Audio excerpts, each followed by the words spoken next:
If there's really a new pathogen, a new virus, we will not see it coming.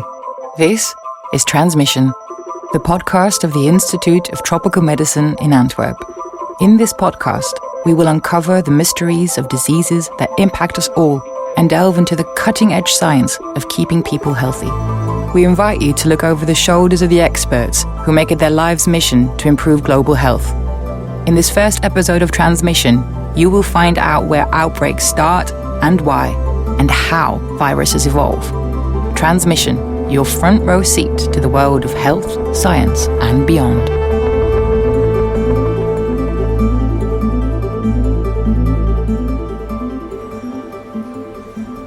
On Wednesday, the 29th of September 1976, a special package was delivered to ITM, the Institute of Tropical Medicine in Antwerp. It was a cheap thermos flask made of glossy blue plastic. The thermos contained 2 test tubes filled with congealed blood from a sick Flemish nun living in the Democratic Republic of the Congo, which was called Zaire at the time.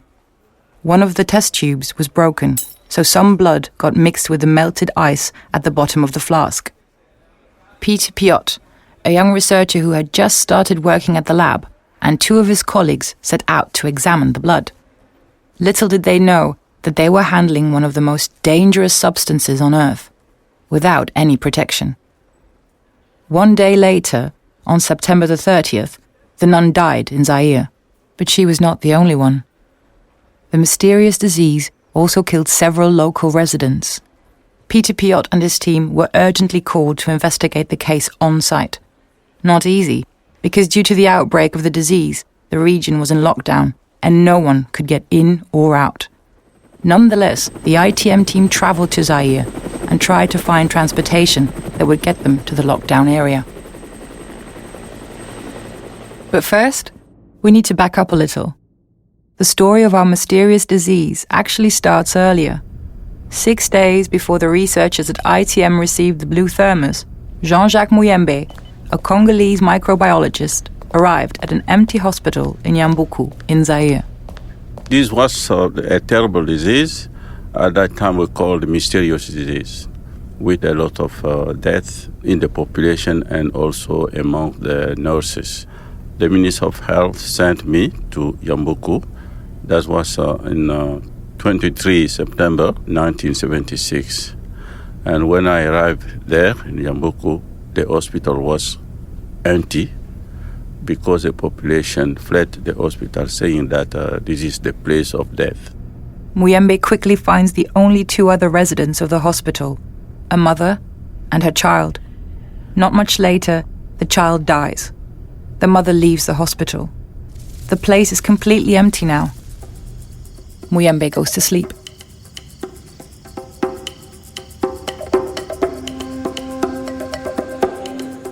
The next morning, as people hear Muyembe has been sent by the central government, they start to line up at the hospital, hoping he has medicine for them. Muyembe starts doing what he's trained for, collecting samples and investigating the disease. He also has to draw blood. At that time, I didn't think that it was a dangerous or extraordinary disease, because the disease was like malaria, like typhoid fever.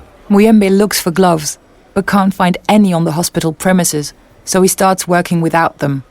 The syringe to take blood plunges into the arm of a patient, but when he removes the syringe, something unexpected happens. The puncture doesn't close. It starts gushing blood. My finger was soiled with the blood of the patients. So immediately I asked soap and water to wash my hands. Otherwise, I will not be here with you. Yes, I survived. I was lucky at that time. So this was my first encounter with this virus. Dr. Muyembe goes on to investigate the disease to see which action he must take. At the lunch, we were invited by the sister, the nuns there from Belgium. So they told me that one of the nuns was ill, and she was working also in the hospital. So we concluded that the disease is very severe there. We must go back to Kinshasa to accelerate the diagnosis of this illness. So we decided to leave the mission, and we took with us these Belgian nuns, and we traveled to Kinshasa. He then takes blood samples, but not much later. The situation of the sister we bring to Kinshasa started to worse, and it is why we decided to take blood and send to ITM here, where Professor Piotr was working. Realizing he was dealing with a mysterious and deadly disease, he puts the blood samples into a glossy blue thermos that he sends to the Institute of Tropical Medicine in Belgium for further investigation. Here, Peter and his colleagues open it up and examine its contents. They found that the disease was caused by a virus. Peter and his colleagues also see the danger of the disease and rush to Zaire and to Jean-Jacques Muyembe to support the search for the source of this unknown outbreak.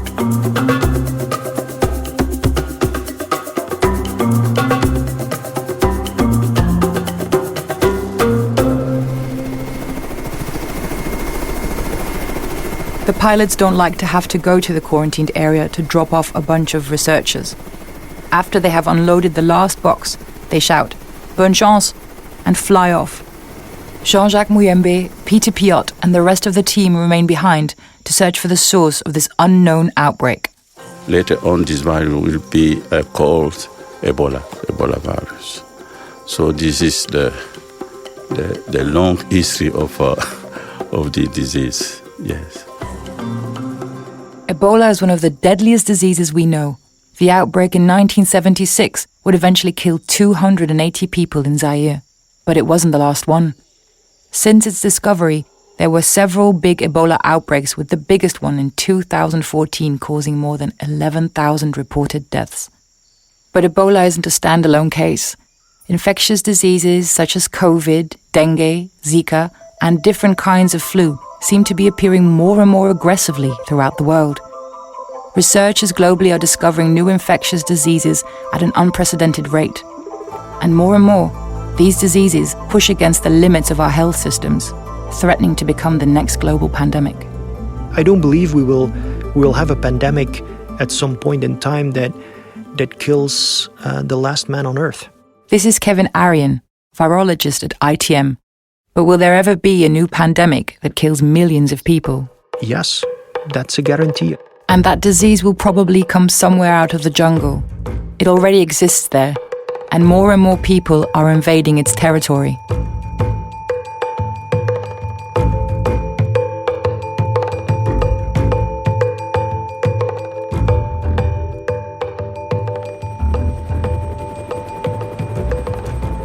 We're flying high above the Congolese rainforest, a jungle about 2 million square kilometers in size, an endless sea of trees. It spans 6 different countries. This mind-blowing place offers a safe home to thousands of species of trees, plants, and animals. From elephants to gorillas, but also birds, fish, insects, snakes, and rodents. It's a hot, brooding sea of green that stretches endlessly when viewed from above.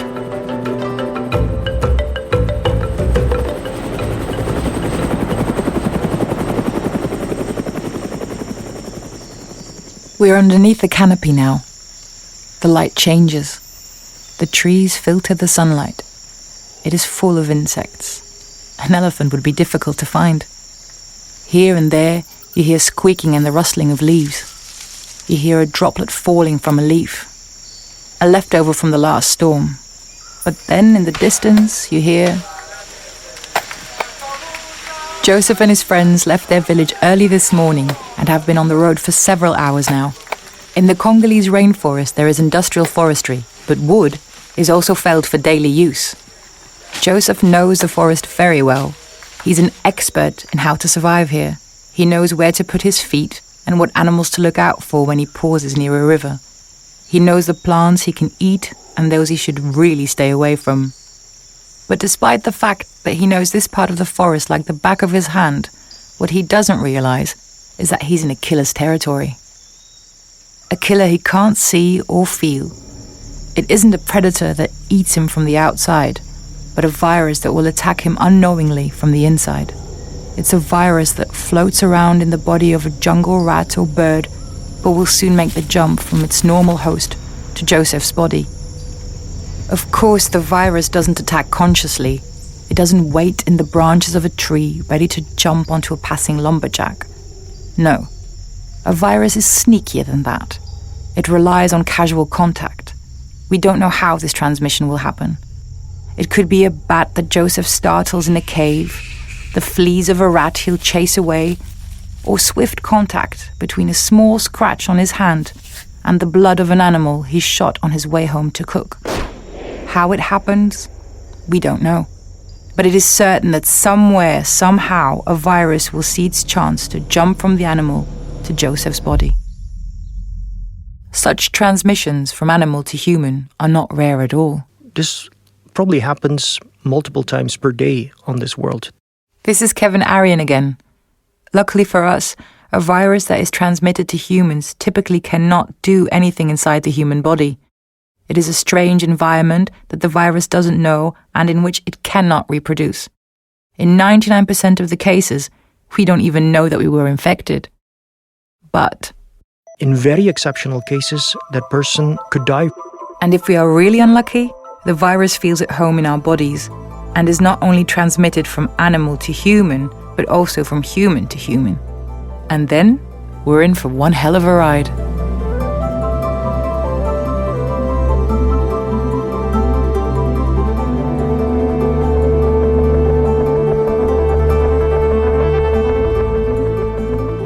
Ebola is a virus that is regularly transmitted from animals to humans. The Spanish flu, which killed about 30 to 50 million people in the beginning of the 20th century, also took the jump from wild birds. There are many more viruses that decided to make the leap and enter our bodies, like the regular annual flu virus, but also COVID, Mpox, Lassa fever, Marburg, Zika, and many, many more. It's like an experiment of nature. Viruses are extremely diverse and they come in different flavors. Nature has tried out every possible thing with viruses, and that is still seen today in the diversity that viruses represent. Viruses often look like a kind of ball with spikes, or in the case of Ebola, more like a walking stick. This is really close to the perfect pathogen. They are constructed very simply out of a bit of genetic material with a smidge of protein and a thin layer of fat to encapsulate both. That's it.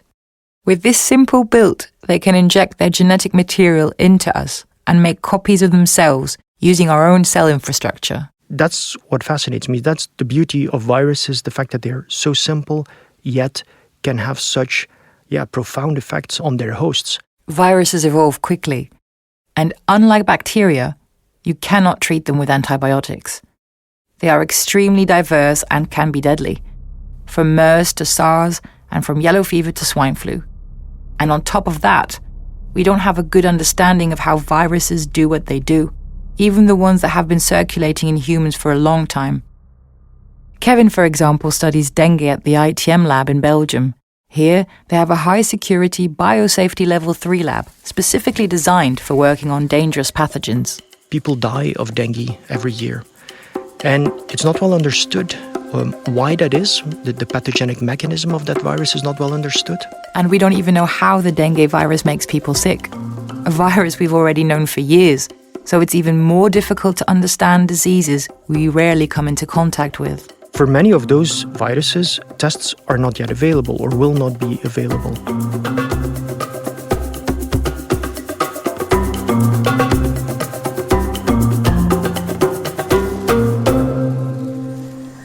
Most new and unknown viruses hide inside the animals in the forest, and most of them stay hidden there too.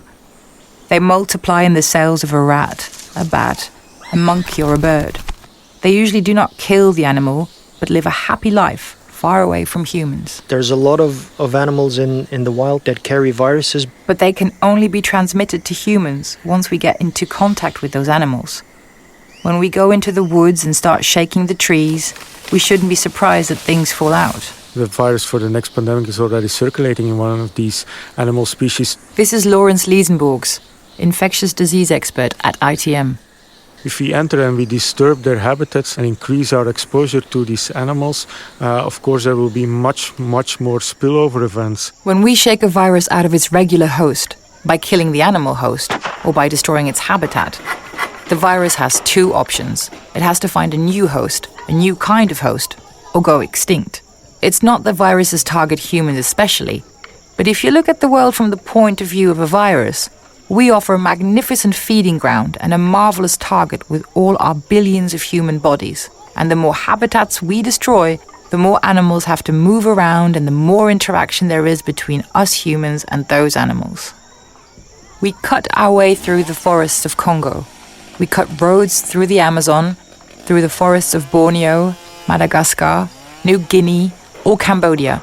We build villages very close to the edge of the forest, and we eat the meat of animals we catch there. And that will give us more problems. This is epidemiologist Kathy Kreppel. More pandemics and new pathogens that are totally different families than what we've dealt with before.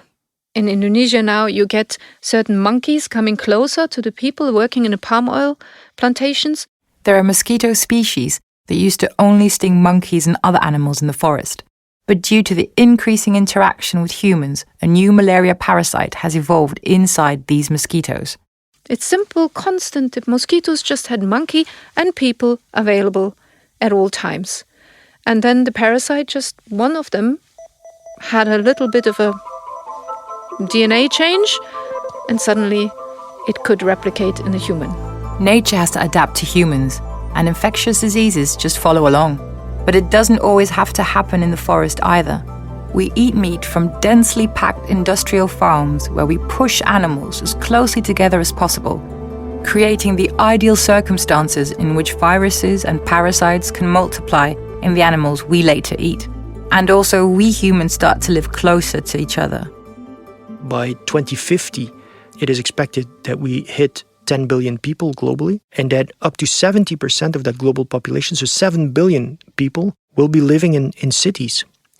And the biggest cities already today, but also in 2050, are found in Southeast Asia.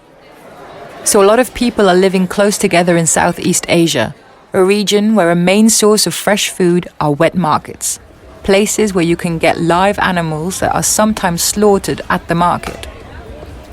That makes those wet markets places with an intense contact between a lot of people and a lot of animals. Diseases such as SARS, MERS, or COVID all originated in Southeast Asia. So those circumstances will only increase, will only become better in the years to come.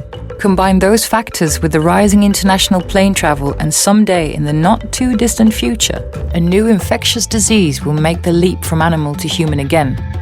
That disease will feel at home in our bodies and eventually be transmitted from human to human and cause the next global pandemic.